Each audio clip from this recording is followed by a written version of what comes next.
My parents refused to aid my girlfriend during hospital stay, claiming inconvenience. I responded by instantly withdrawing all financial backing, cutting off family funds after their ruthless rejection. Be me, 33 years old.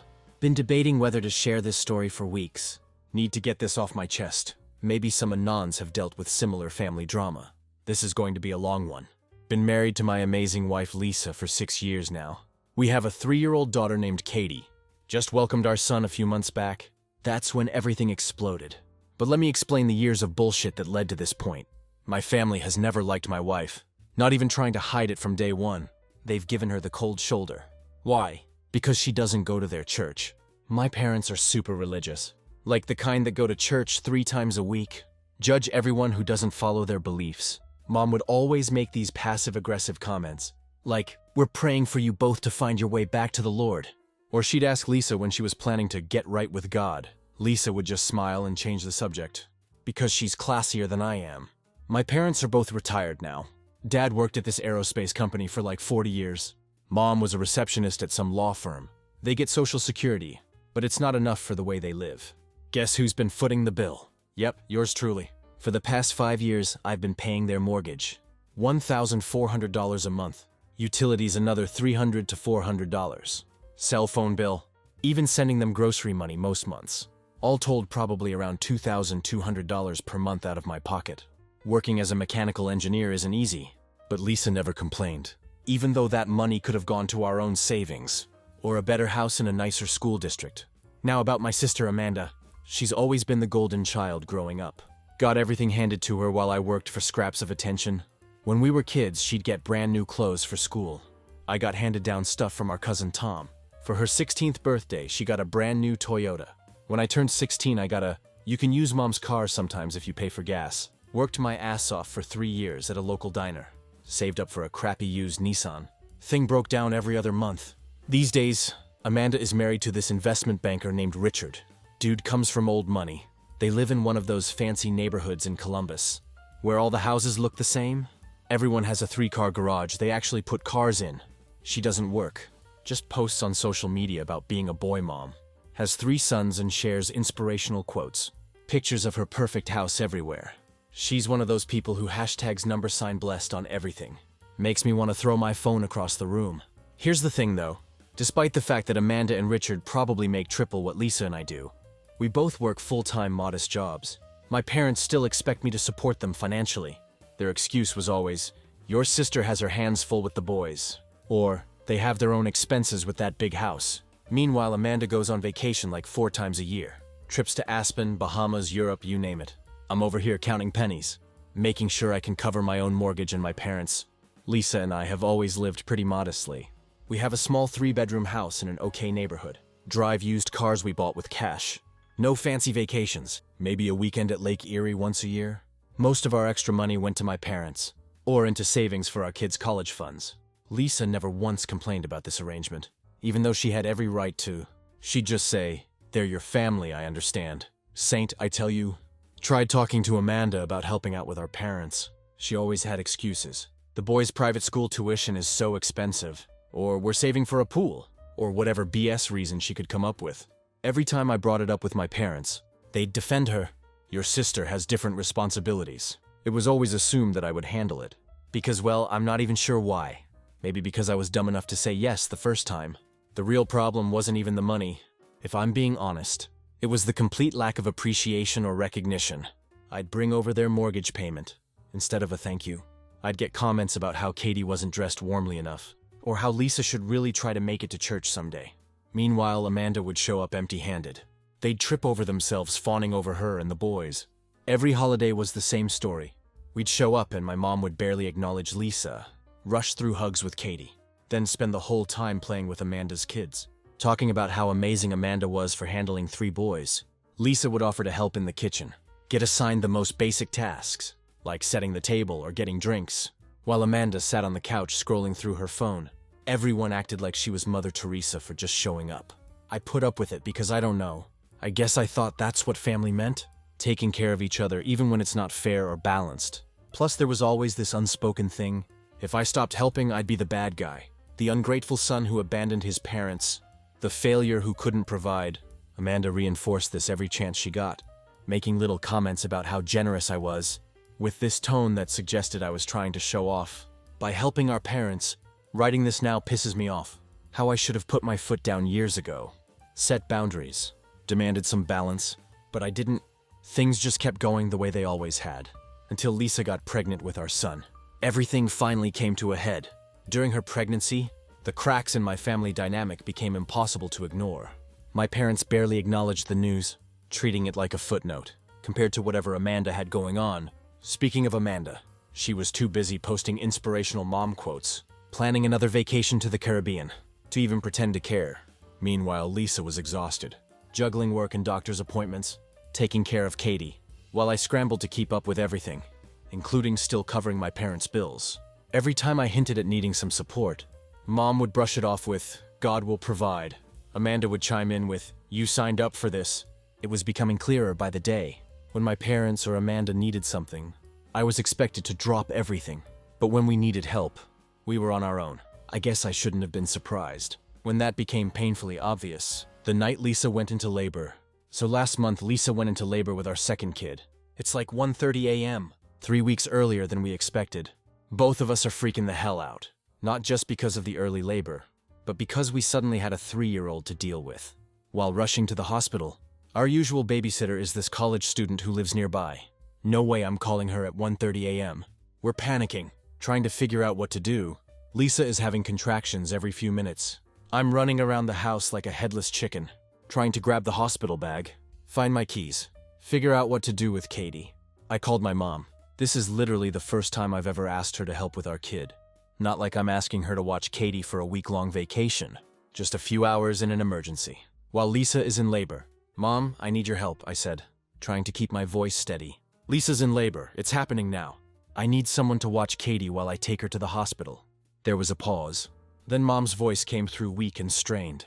"Oh, honey, I just can't tonight. My arthritis is acting up something terrible. I can barely get out of bed. I'm so sorry." My heart started pounding harder from panic. "Mom, I can bring her to you. She'll mostly sleep anyway." "It's the middle of the night," she sighed, her voice still carrying that frail, helpless tone. No, I just can't. I'm in too much pain. I couldn't possibly keep up with a 3-year-old right now. You know how active she is. Our daughter is literally the chillest kid on the planet.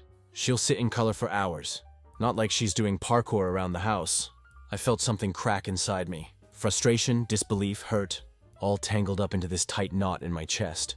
This was confirmation of what I'd always feared. My family saw me as useful, not important. Lisa was gripping the kitchen counter, her face twisted in pain, telling me we needed to go now. And here I was, standing in my kitchen, begging my own mother for help she'd never give. My anger was bubbling under the panic, but I didn't have time to process it. I needed someone, anyone to help. So I did something I already knew was a lost cause, but tried anyway. I texted Amanda, "Emergency. Lisa's in labor. Need someone to watch Katie for a few hours." She read it immediately. Those 3 little dots popped up, like she was about to respond. And then, "This is really bad timing. We have an early morning with the boys, and I need sleep. Sorry, can't help." That was it. No "hope everything goes well." No congrats. Just a half-ass excuse and a brush-off, like I was asking her to babysit for fun. Not because Lisa was literally about to give birth. I stared at the screen, stomach churning, before shoving my phone in my pocket. Of course, the golden child had spoken. Desperation took over. Started calling friends, my hands shaking as I dialed. Most didn't answer, because it's 1:30 a.m. But then finally my buddy Chris picked up. This dude lives 30 minutes away. Has work in the morning. Doesn't hesitate. "I'm on my way," he says. No questions. No hesitation. And that's when I knew, family isn't just about the people you grew up with. It's about who shows up. Chris got to our house around 2 a.m. By this time, Lisa's contractions are like 4 minutes apart. We rushed to the hospital, barely making it in time. Our son was born at 5:15 a.m., healthy but small since he was early. Lisa was incredible through the whole thing. Absolute warrior. After making sure they were both stable and resting, I headed back to get Katie from Chris's place around noon. I wanted to bring her to meet her new brother. Chris's wife Jenny had taken the day off work to help with Katie. Made her favorite chocolate chip pancakes for breakfast. Even braided her hair. These people are angels. On the way back to the hospital, I realized we needed the extra car seat base. We keep it at my parents' house, for when they rarely watch Katie. I'm exhausted, running on zero sleep, emotional from birth, but I figure I'll just swing by, grab it quick and head to the hospital. I use my key to let myself in. I've had one for years, since I'm always checking on them, or fixing things around their house. It's around dinner time. I walk in and the first thing I hear is laughter. Lots of it. I follow the noise to the dining room, and what do I find? A full-on family dinner party. Amanda, Richard, their 3 boys, and my parents, all sitting around the table, like a Norman Rockwell painting. Good food, wine glasses, the works, and my mom, the one who could barely move from her arthritis this morning. She's chasing my 4-year-old nephew around the living room, tickling him as he shrieks with laughter. Everyone freezes when they see me standing there. The laughter stops instantly. My mom's face does this weird thing, looks guilty for a split second, before switching to annoyed, like I'm the one who did something wrong. By showing up unannounced? "Oh, we weren't expecting you," she says, all flustered. "How's everything?" She doesn't even remember Lisa was in labor, or doesn't care. No one at the table asks about Lisa or the baby. Amanda just gives me this look, like I'm interrupting something important. My dad stares at his plate. The silence is deafening. I'm standing there, still in the same clothes from last night, probably looking like absolute hell, holding my keys in my hand, and something in me just snaps. So you're too sick to help your own son, when his wife is having a baby, but you're perfectly fine hosting a dinner party, I ask, my voice weirdly calm considering I'm about to lose it. Mom immediately gets defensive. It's not a dinner party, it's just family, and Amanda needed help with the boys today. I look over at Amanda, who suddenly finds her mashed potatoes super interesting. She won't meet my eyes. Richard is literally right there, I point out, and he doesn't work on Thursdays. But sure, she needed help. My dad finally speaks up. "Son, your mother's been on her feet all day. She's pushing through the pain to help your sister, but she couldn't push through it for me. For her grandchild being born?" My voice is getting louder now. "That's different," my mom says, with this dismissive wave that makes my blood boil. "How is it different?" I'm full on shouting now. "Because it's me asking? Because Lisa isn't good enough for you? Because we don't fit into your perfect little church image?" Richard looks uncomfortable as hell. The kids have gone quiet, which makes me lower my voice a bit. "Lisa gave birth today," I said. "Our son was born at 5:15 this morning. Not that any of you bothered to ask. I had to beg a friend to watch Katie, because my own mother lied about being too sick to help." Mom starts with the waterworks. Classic move when she's backed into a corner. I wasn't lying. I just pushed myself to feel better because your sister. Save it, I cut her off. "I get it now. I've always been an afterthought in this family. The only thing you've ever valued about me is my checkbook." At that moment, Amanda shot up from her seat, hands raised like she was some kind of hostage negotiator. All right, let's not turn this into a scene," she said, her voice sugary but tight, her eyes flicking toward Richard's parents. Like this was all so inconvenient for her. "You're obviously upset. Why don't you just go home? Cool off and we'll talk later, okay?" Like I was some unhinged lunatic ruining her nice dinner. Like I was the embarrassment here. And that's when I really snapped. I let out a sharp laugh, shaking my head. "Oh, I get it now. You don't care that Mom and Dad treat me like a goddamn ATM. You don't care that I've spent years paying their bills, while you sit in your perfect little house, posting number-blessed selfies. You just don't want your in-laws to see what a bunch of gold-digging leeches you all are." Richard's parents had been politely silent until now, suddenly looked very interested in their wine glasses. Richard shifted uncomfortably, clearly realizing this was no longer a family misunderstanding, but something a hell of a lot uglier. Amanda's face paled. She took a sharp step toward me, lowering her voice. "Jesus, can you not do this right now?" she hissed, her eyes wild, like she could still put the mask back on. If I just shut up and left. But I wasn't done. "No, I am doing this right now," I shot back, "because I'm sick of this whole fake-ass act. Mom and Dad treat you like royalty, while I bankroll their entire existence, and you sit back and let it happen. You know what the worst part is? If I hadn't walked in on this little dinner party, you would have let me keep paying their bills forever, while they ran around lying to my face. And now that I'm done, suddenly I'm the villain." I turned to my parents, my voice sharp. "You didn't need me when I called you at 1:30 a.m., but you need me now that the bank's calling." Funny how that works. Silence. Heavy. Awkward. Exactly what they deserved. Amanda clenched her jaw, glancing back at Richard's parents, like she could still salvage this. "You're acting crazy," she muttered under her breath. I exhaled sharply, leveling them with a look. "No, I just finally see things for what they are. And guess what? The ATM is officially closed. Permanently, without another word." I walked over to the hall closet, grabbed the car seat base, headed for the door. But just before stepping out, I paused, turning back one last time. Oh, and that mortgage payment I usually cover on the first of the month. Don't expect it, ever again. You're on your own now. My mom gasped, like I had physically struck her. You can't do that. We're your parents! I met her panicked stare, completely unfazed. Watch me. Then I walked out, and didn't look back. Got in my car, hands shaking so bad I could barely put the key in the ignition. The weight of what just happened hits me all at once. 6 years of paying their bills. Rent, utilities, everything. Over just like that. And you know what's crazy? I don't feel guilty. I feel relieved. Drove to the hospital, picked up Lisa and our new son, got Katie from Chris's house, and headed home. Our daughter is thrilled with her baby brother. Lisa notices something's up, asks what happened. I tell her everything. She just listens, then hugs me tight and says, "It's about time." Then I grabbed my laptop, logged into every single account tied to my parents, and started cutting them off. Mortgage canceled, utilities gone, cell phone plan removed, grocery money not a dime more. Every automatic payment I had set up for them, years of my hard-earned money, funneled into their lives, without so much as a thank you, was erased in a matter of minutes. With each cancellation, I felt lighter, like I was shedding the weight of an obligation that was never really mine to begin with. The next morning, I woke up to 17 missed calls, about 30 text messages. No joke. My mom, my dad, Amanda, all blowing up my phone, like it was the end of the world. I didn't read most of them, just scrolled through quickly, to make sure there wasn't an actual emergency. Mom's texts started with guilt trips. How could you embarrass us like that in front of everyone, after everything we've done for you? Then they moved to fake concern. We're worried about you. You're not acting like yourself. By the next day, they turned to threats. Your father is talking to his friend who's a lawyer about this. About what exactly? Me not giving them free money anymore? Good luck with that case. Amanda's texts were exactly what you'd expect from her. All about how I ruined a nice family dinner and made Mom cry, and how I was always so jealous of her.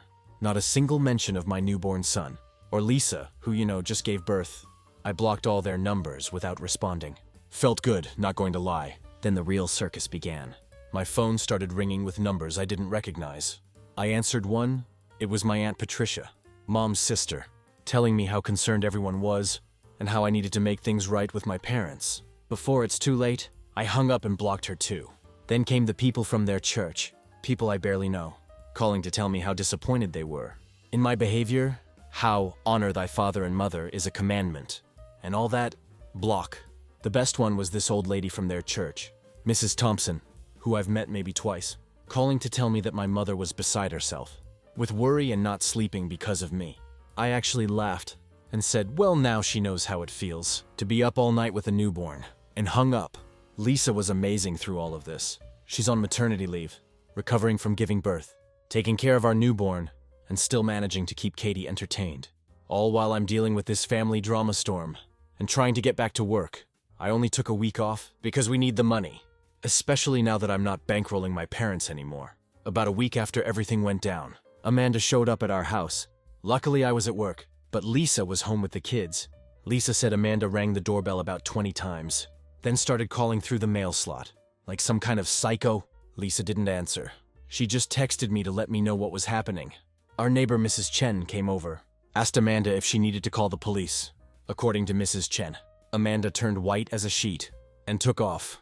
Haven't seen her since, but the financial fallout hit them faster than I expected. About 3 weeks after I stopped paying their bills, my dad called from a new number I hadn't blocked yet. The electric company is threatening to shut off our power, he said. No hello or anything.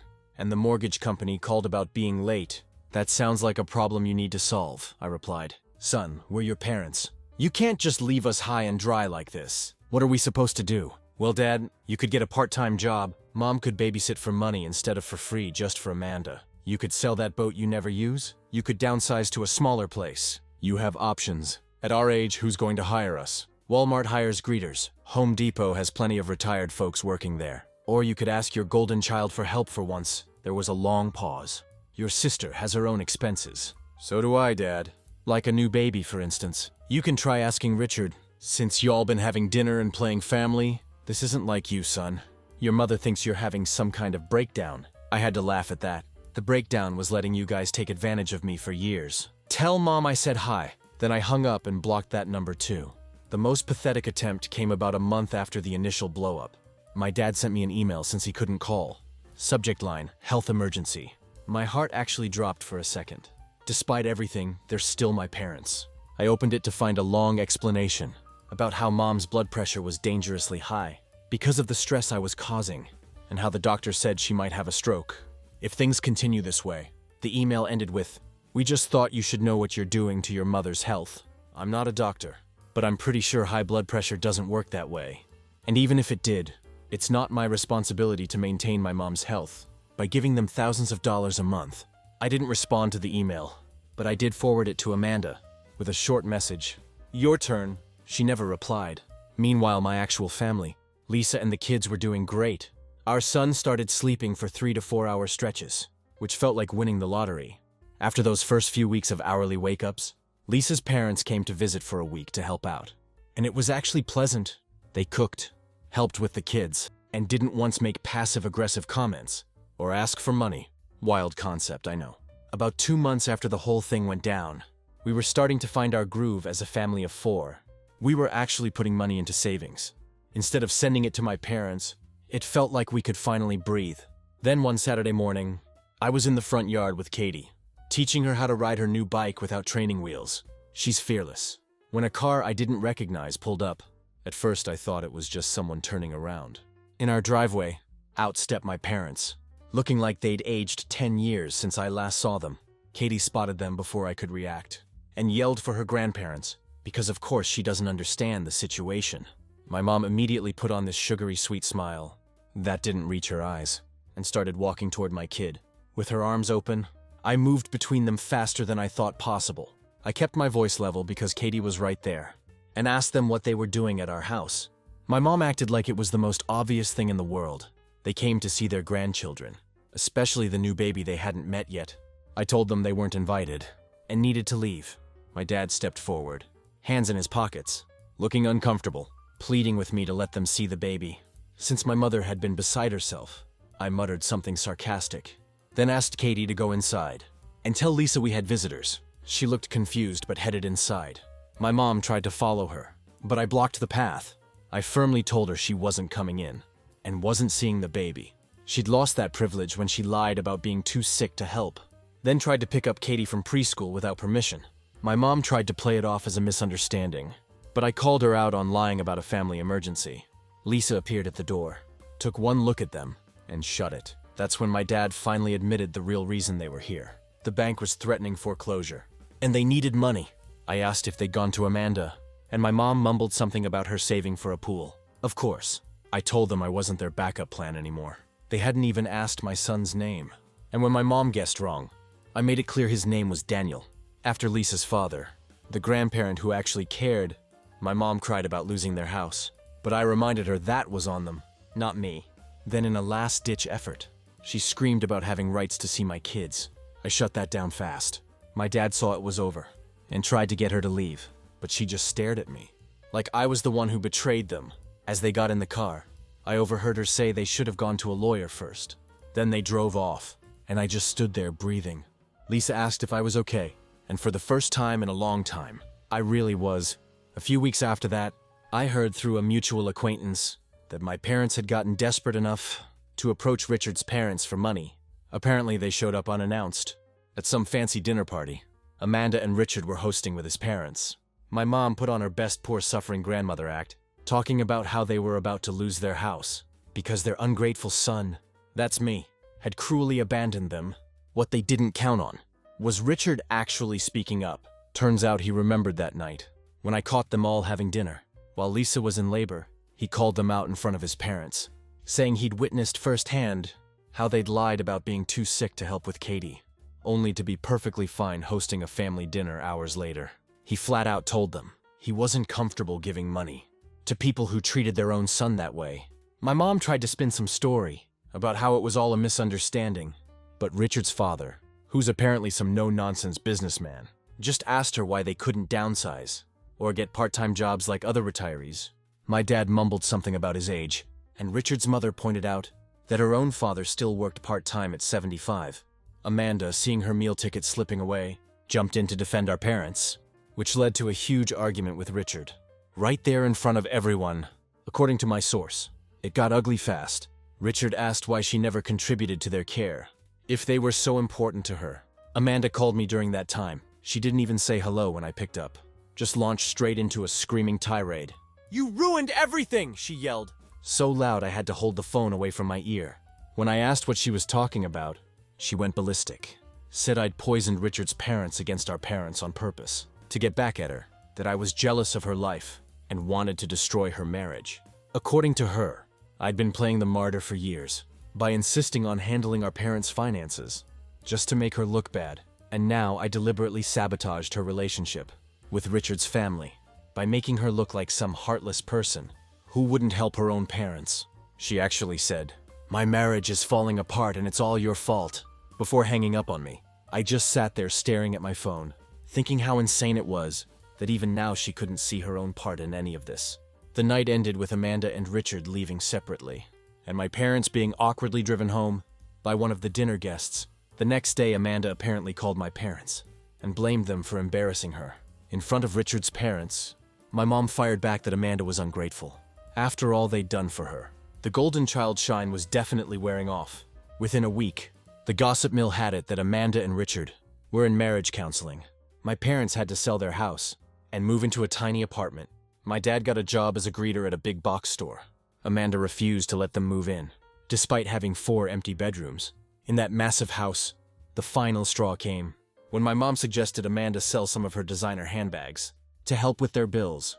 According to my cousin Beth, Amanda actually screamed that this was all my fault for ruining everyone's lives. Funny how quickly the golden child status evaporates when money's involved, and the backup plan, me, is no longer available.